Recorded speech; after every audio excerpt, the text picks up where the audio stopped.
The Archean High Command made three critical mistakes in their assessment of Earth.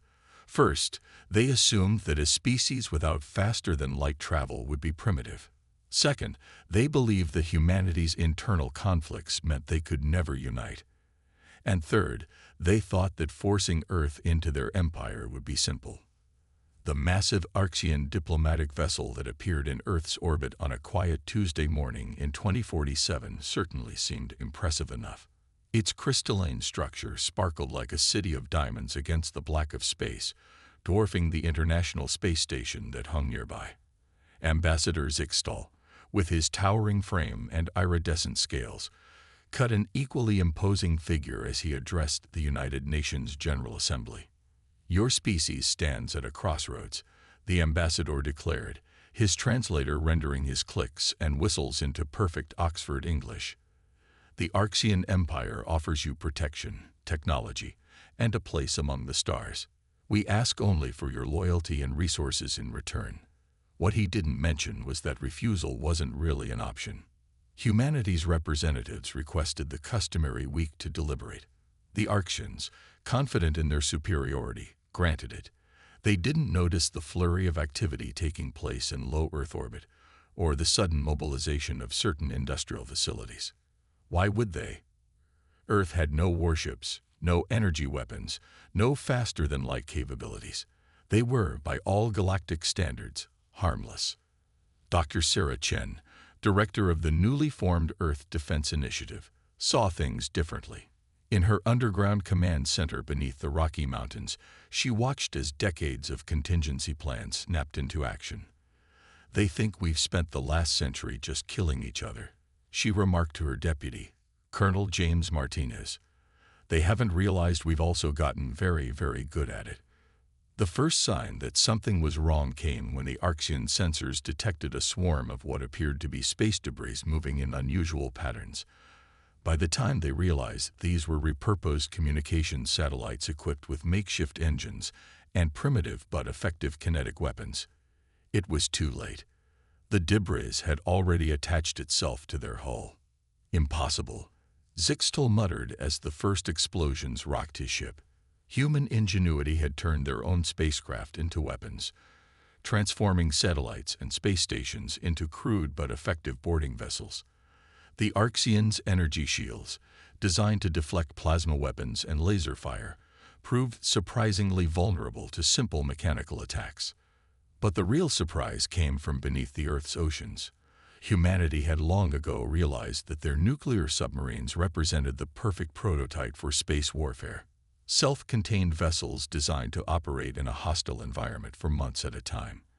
When the first converted Ohio-class submarine broke through the waves and ascended on a pillar of plasma fire, the Archeans finally understood their mistake. These weren't the actions of a primitive species desperately defending itself. This was the carefully orchestrated response of a civilization that had spent its entire history preparing for war in one form or another. Every piece of human technology, from their simplest tools to their most advanced computers, had been developed with potential military applications in mind. "We should have left them alone," Zixtal's second-in-command whispered as they watched more submarines turn spaceships rising from Earth's oceans. "We should have let them remain neutral." The Archean diplomatic vessel managed to escape, but not before half its escort fleet had been disabled by what their sensors insisted on categorizing as primitive projectile weapons. As they limped back to Imperial space, Zixtal composed his report to the High Command. How could he explain that humanity had turned their perceived weaknesses into strengths? That their lack of energy weapons had led them to develop kinetic alternatives that bypassed shield technology? That their constant state of military readiness had prepared them for exactly this kind of confrontation? In the weeks that followed, as Earth's nations united against the common threat, Dr. Chen's words proved prophetic. Humanity hadn't spent the last century just fighting wars. They had spent it perfecting the art of warfare. Private space companies quickly retrofitted their vessels for combat. Satellite networks were weaponized. Even civilian infrastructure was repurposed for planetary defense. The Archeans had wanted to absorb Earth into their empire quietly, adding another obedient client state to their collection. Instead, they had awakened a sleeping giant, one that had spent its entire existence preparing for a fight it didn't know was coming. As the first reports of human counterattacks reached the imperial capital, one thing became clear. The Empire's greatest mistake wasn't trying to conquer Earth. Their greatest mistake was giving humanity a reason to fight back. The Archean Empire had never encountered an enemy quite like humanity. Most species, when faced with the Empire's overwhelming technological superiority, either surrendered immediately or attempted to match their advanced weapon systems. Humans, as the Empire was learning, did neither. 3 months after the failed diplomatic mission to Earth, Admiral Kvex stood on the bridge of his flagship, watching in disbelief as another Archean cruiser fell victim to what his tactical officers had dubbed primitive human trickery. The humans had filled their asteroid belt with what appeared to be mining vessels. In reality, these ships were elaborate traps, rigged to explode with the force of small nuclear devices when Archean vessels approached to destroy them. "They're using their own mining ships as bombs," Kvex muttered, his scales shifting color in frustration. "Who sacrifices their industrial infrastructure as weapons?" The answer, of course, was a species that had already planned for exactly this scenario. In the depths of the Olympus Mons facility on Mars, Dr. Sarah Chen reviewed the latest battle footage with grim satisfaction. "The Archeans still don't understand," she explained to the assembled military leaders. "They think we're sacrificing our mining capabilities. They haven't realized these are obsolete ships we retired years ago, retrofitted specifically for this purpose." Earth's real mining operations had already gone mobile, using swarms of smaller automated vessels that could scatter at the first sign of danger. It was just one of countless adaptations humanity had made since the first Archean attack. Every aspect of human space infrastructure had been transformed into a potential weapon or defensive system. The International Space Station, once a symbol of peaceful cooperation, now served as a command center for Earth's growing defense fleet. Commercial satellites had been reprogrammed to create an early warning network that could track Archean ship movements across the solar system. Even civilian space tourism vessels had been converted into fast attack craft, their luxury accommodations replaced with weapon systems and electronic warfare equipment. But perhaps the most surprising development came from an unlikely source: the video game industry. Years of developing increasingly sophisticated combat simulations had produced AI systems that could predict and counter Archean battle tactics with uncanny accuracy. When combined with human intuition and creativity, these systems made Earth's makeshift fleet far more effective than its technological level would suggest. "They're not fighting like a primitive species," Kvex's tactical officer observed as they watched another human counterattack unfold. "They're fighting like they've been preparing for this their entire existence." In many ways, they had been. Centuries of science fiction had explored countless scenarios of alien invasion. Military strategists had developed theoretical responses to extraterrestrial threats long before they knew such threats existed. When the Archeans arrived, humanity didn't need to develop new strategies. They simply had to implement plans they'd been refining for generations.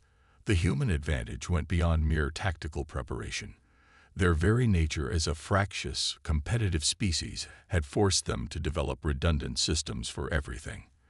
Where the Archeans relied on their superior shield technology for defense, humans had developed multiple layers of protection. When Archean energy weapons disabled one system, 2 more would take its place. In her Mars command center, Dr. Chen received news that made her smile for the first time in weeks. The Archean invasion fleet had withdrawn from the Kuiper Belt, their casualties too heavy to justify continuing the attack. But it wasn't just the military victory that pleased her. It was the data they'd gathered from each engagement. "Every time they attack, we learn more about their technology," she explained to Colonel Martinez. "Their shields might stop our kinetic weapons, but they create distinctive energy patterns when they do. Patterns our video game AI systems are getting very good at predicting." The Archeans had expected to find a primitive species cowering behind crude defenses. Instead, they found an entire civilization that treated every piece of technology, every industrial process, and every scientific advancement as a potential weapon. Humanity wasn't just fighting back. They were learning, adapting, and getting stronger with each encounter. As Admiral Kivex prepared his report to the Imperial High Command, he included a warning that would send shockwaves through the Empire. The humans are not merely defending themselves. They are using this conflict to accelerate their technological development. Every engagement makes them more dangerous. If we cannot subdue them quickly, we may soon find ourselves facing an enemy that has learned to replicate and improve upon our own technology. In the silence of space, Earth's improvised defense fleet continued to grow. Civilian ships were retrofitted with makeshift weapons, old satellites were converted into minefields, and countless seemingly harmless pieces of space infrastructure concealed deadly surprises for any invading force. The Arxians had wanted to subjugate a primitive species. Instead, they had given humanity exactly what it needed: a reason to unite, and an enemy to drive their advancement. The Arxian Empire's third invasion fleet appeared at the edge of the solar system with enough firepower to subjugate a dozen worlds. 6 months of humiliating defeats had finally convinced the Imperial High Command to take the human threat seriously. This time, they weren't sending a diplomatic mission or a simple invasion force. They were deploying a fleet designed to shatter planetary civilizations.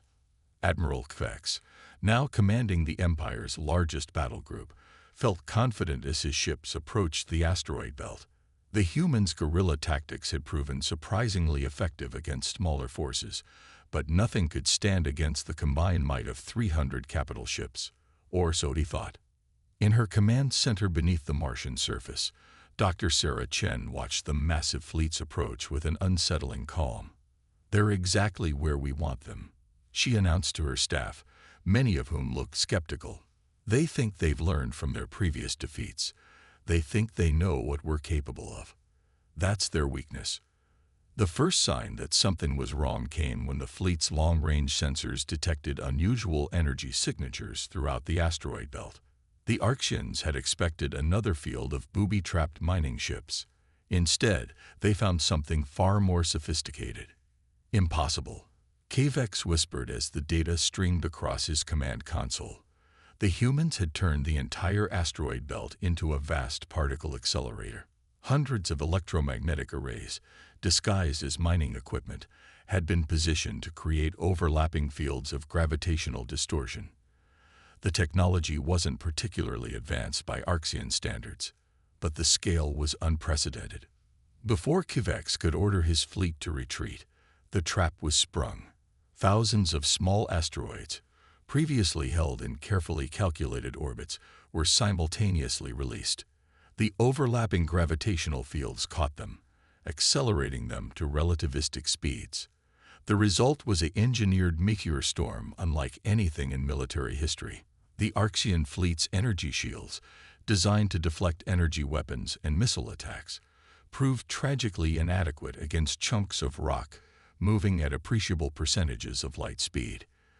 Dozens of ships were holed in the first volley. Those that survived found themselves in an even worse position. "Second phase," Dr. Chen ordered, and humanity revealed its next surprise. The civilian communications network that spanned the solar system, which the Arxians had dismissed as primitive radio technology, suddenly came alive with electromagnetic pulses. Each satellite and relay station had been modified to generate targeted EMP bursts, creating a web of electromagnetic disruption that played havoc with Arxian sensors and shield systems. But the true masterstroke came from Earth itself.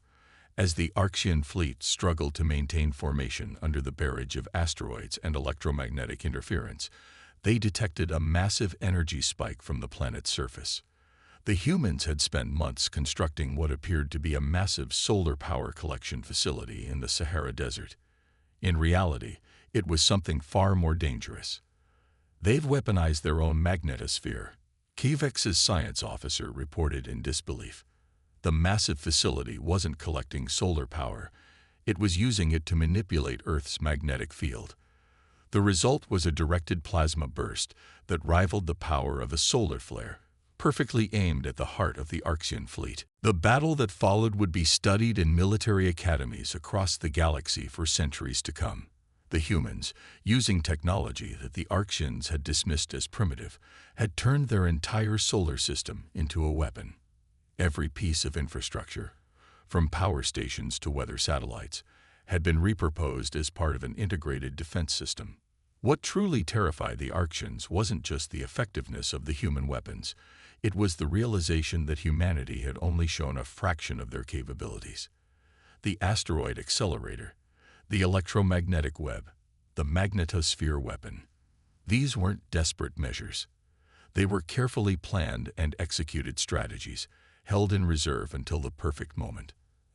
As his flagship limped away from the devastating defeat, Admiral Kvex finally understood what made humans truly dangerous. It wasn't their technology, their resources, or even their military prowess. It was their perspective. Where the Arxeans saw limitations, humans saw opportunities.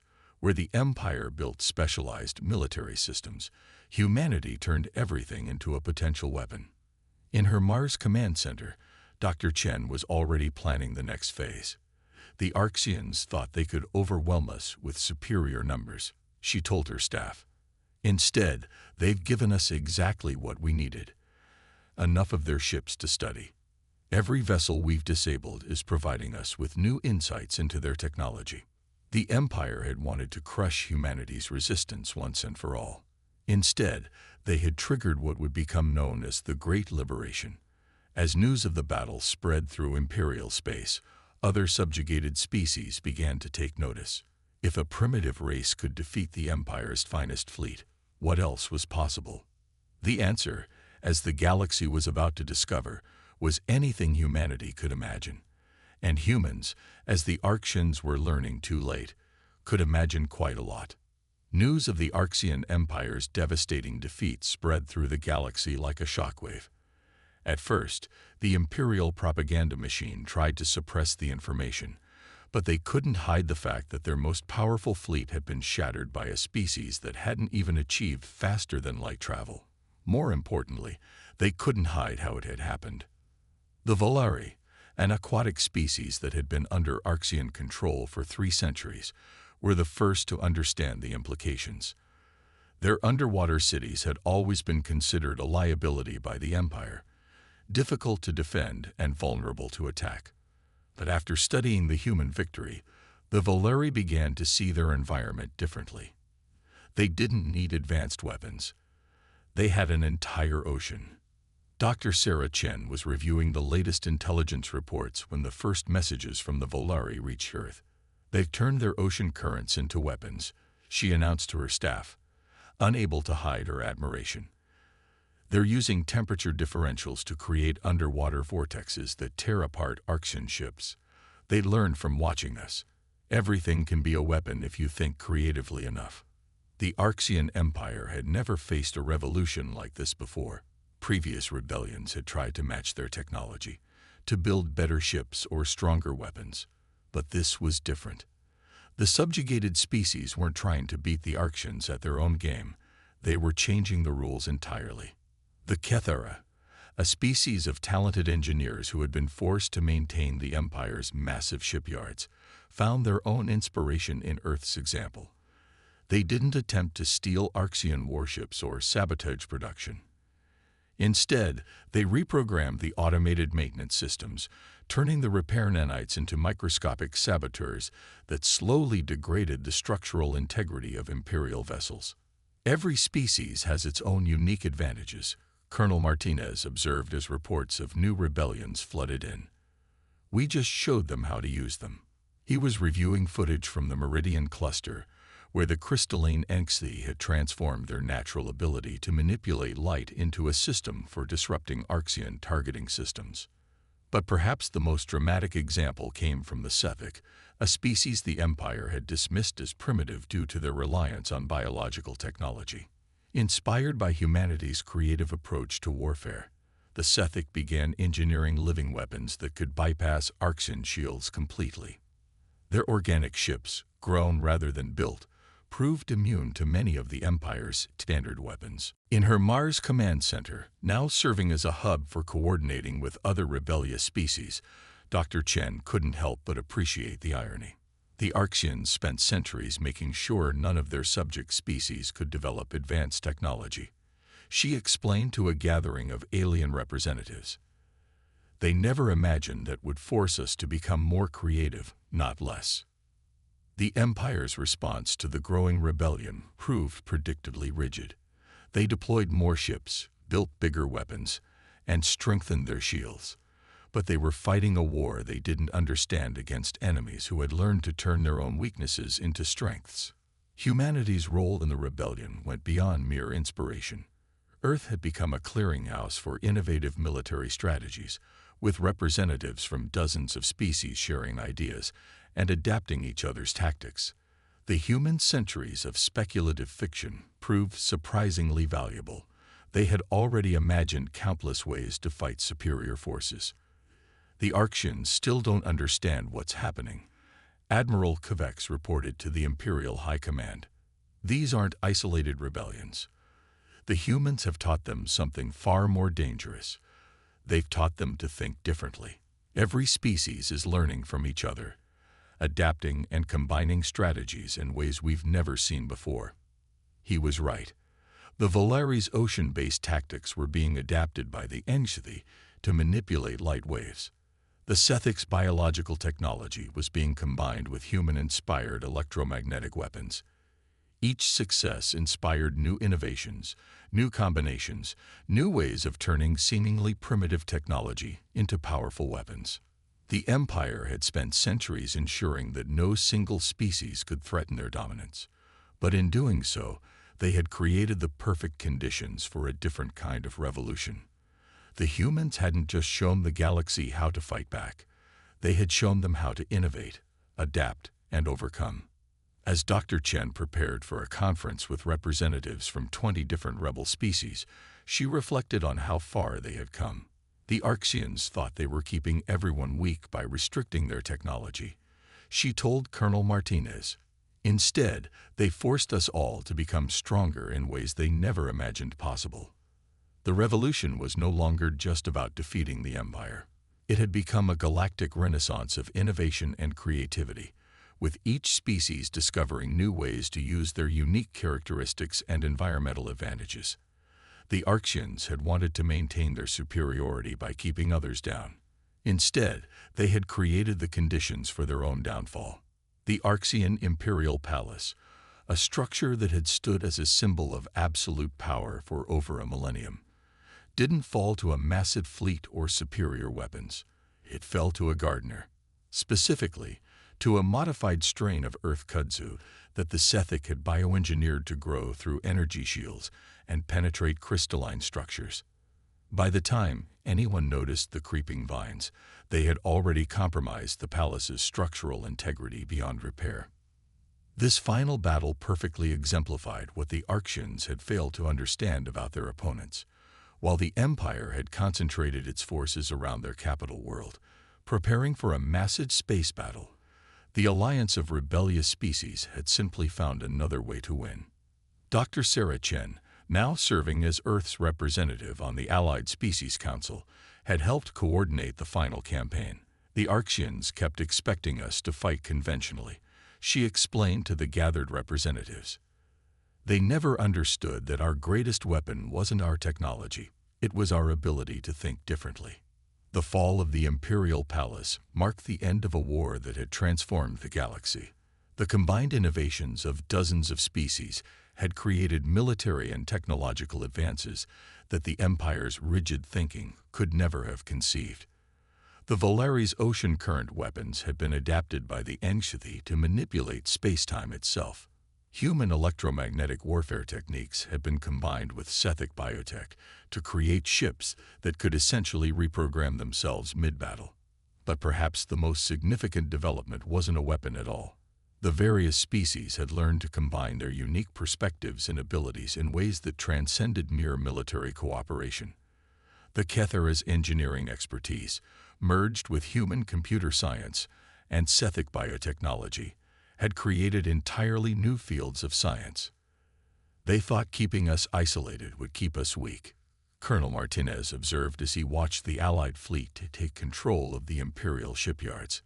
Instead, they just delayed the most powerful force in the galaxy, cooperation between different kinds of minds. The aftermath of the Empire's fall brought its own challenges. Centuries of Imperial rule had left deep scars on many worlds. But here, too, the combination of different species approaches proved revolutionary. Human environmental restoration techniques, combined with Sethic biological engineering and Volari water management systems, could rehabilitate devastated planets in decades rather than centuries. In the former Imperial Palace, now converted into the headquarters of the Allied Species Council, Dr. Chen stood before representatives from over 100 formerly subjugated species. The Arxians built their empire on the belief that advancement only comes through superior technology. She addressed the assembly. We proved that true progress comes from superior thinking. The evidence of this new approach was visible throughout the galaxy. The Arxians' rigid hierarchical system of faster-than-light travel was being replaced by a network that combined human chaos theory, Anxiety light manipulation, and Volari fluid dynamics. Their restrictive energy shield technology had been superseded by adaptive defense systems that incorporated principles from every member species. But perhaps the most profound change was in how species viewed themselves and each other. The Empire had classified civilizations based on their technological advancement, creating artificial hierarchies that stifled cooperation. The rebellion had shown that every species, no matter their level of technology, had unique perspectives and abilities that could contribute to the greater whole. Admiral Kvex, one of the few Arxian military leaders to survive the Empire's fall, provided perhaps the most insightful analysis of their defeat. We thought we were superior because we had the most advanced technology, he wrote in his final report. We never understood that true advancement comes from the ability to see things differently. The humans didn't defeat us because they were stronger. They defeated us because they taught the galaxy to think in ways we never imagined possible. As the newly formed alliance of free species began the work of building a different kind of civilization, Earth found itself in an unusual position. Despite still being one of the technologically primitive species by traditional measures, humanity's ability to imagine new possibilities and inspire innovative thinking had made them natural leaders in this new era. Dr. Chen, walking through the flourishing gardens that had once been imperial parade grounds, reflected on how far they had come. The kudzu that had brought down the palace had been modified by the Sethic to produce beautiful, luminescent flowers. It was a perfect symbol of their victory, the transformation of a simple weapon into something that created rather than destroyed. The Arxians should have left us neutral, she mused to Colonel Martinez. But I'm glad they didn't. They gave us something we needed even more than peace. They gave us a reason to show the galaxy what humanity, and every other species, was truly capable of. In the space above the former imperial capital, ships of various species moved in harmony, their designs as different as the civilizations that created them. Each represented a unique approach to the same challenges, and together they had created something the Empire could never have imagined. A galaxy where diversity of thought was recognized as the greatest strength of all.